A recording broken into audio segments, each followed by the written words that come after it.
বন্ধুরা, আমি এখন যে বাড়িটাতে দাঁড়িয়ে আছি সেটি একদম গ্রামের ভিতরে, নারান্দা গ্রামের মাঝখানে। কিন্তু অবাক হওয়ার মতো ব্যাপার হলো যে বাড়িটি এত গ্রামের ভিতরে হলেও দেখলে মনটা জুড়িয়ে যায়। বাড়িটার রং, ডিজাইন এবং চারপাশের পরিবেশ সব মিলিয়ে একটি সৌন্দর্য তৈরি করেছে।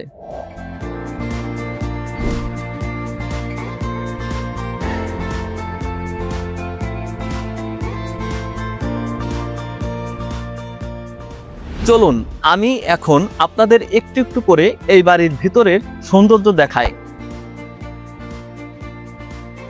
আপনারা দেখতেই পাচ্ছেন যে বাড়িটাতে আমরা এসেছি এটা সত্যিই চোখে পড়ার মতো সুন্দর। গ্রামের পরিবেশের ভেতরে এমন একটা নান্দনিক বাড়ি খুব কমই দেখা যায়।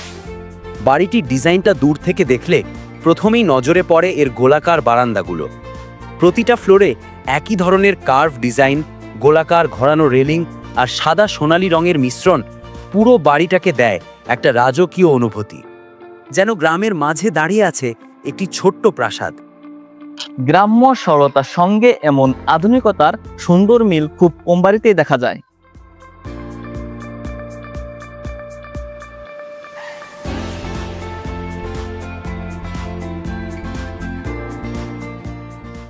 বাড়ির সামনের দিকেও একটি আকর্ষণীয় জিনিস আছে, একটি ছোট্ট ব্রিজ আর সুইমিং পুলের মতো একটি জায়গা যেখানে মাছ ছাড়া হয়েছে। মাছগুলো পানিতে ঘুরে বেড়াচ্ছে আর ব্রিজটার সঙ্গে মিলিয়ে পুরো সামনের অংশটা আরও সুন্দর ও প্রাণবন্ত দেখাচ্ছে। দাঁড়িয়ে ছবি তুললে মনে হয় যেন কোনো রিসর্টের সামনে। আর বাড়িটির পিছনের অংশে রয়েছে একটি বড় পুকুর, যার কাজ এখনও চলছে। শান বাঁধানো ঘাট, চারপাশে গাছ লাগানোর প্রস্তুতি, সব মিলিয়ে বোঝা যায় কাজ শেষ হলে পুকুরটা হবে এই বাড়ির অন্যতম সুন্দর স্পট। ড্রোন শটে ওপরে থেকে দেখলে পুরো এলাকাটাই আরও চমৎকার লাগে।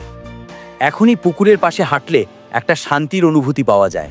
আর পাশেই লাগানো হচ্ছে বিভিন্ন ধরনের ফুল ও ফলের গাছ। এই গাছগুলো বড় হলে বাড়িটির চারপাশটা আরও সবুজ হয়ে যাবে। এমনিতেই বাড়ির সামনে বড় বড় গাছগুলো বাতাসকে ঠান্ডা রাখে। আর পাখির ডাক, সব মিলিয়ে জায়গাটা একদম গ্রাম বাংলার সৌন্দর্য। বাড়ির ভিতরের দিকেও যতটুকু দেখা যাচ্ছে ওপেন স্পেস আর বড় বড় বারান্দা, সব মিলিয়ে পরিবারের সবার বসার, আড্ডা দেওয়ার একটা সুন্দর পরিবেশ তৈরি করেছে। গ্রামের মানুষজন খুব শান্ত, অতিথিপরায়ণ। আমরা এখানে আসার পর থেকেই সবাই খুব আন্তরিকভাবে আমাদের গাইড করছেন।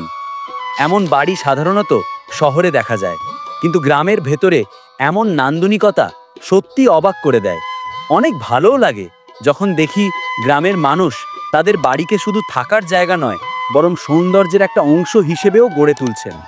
সব মিলিয়ে জায়গাটা আমাদের চোখ এবং মন দুটোকেই শান্তি দিচ্ছে।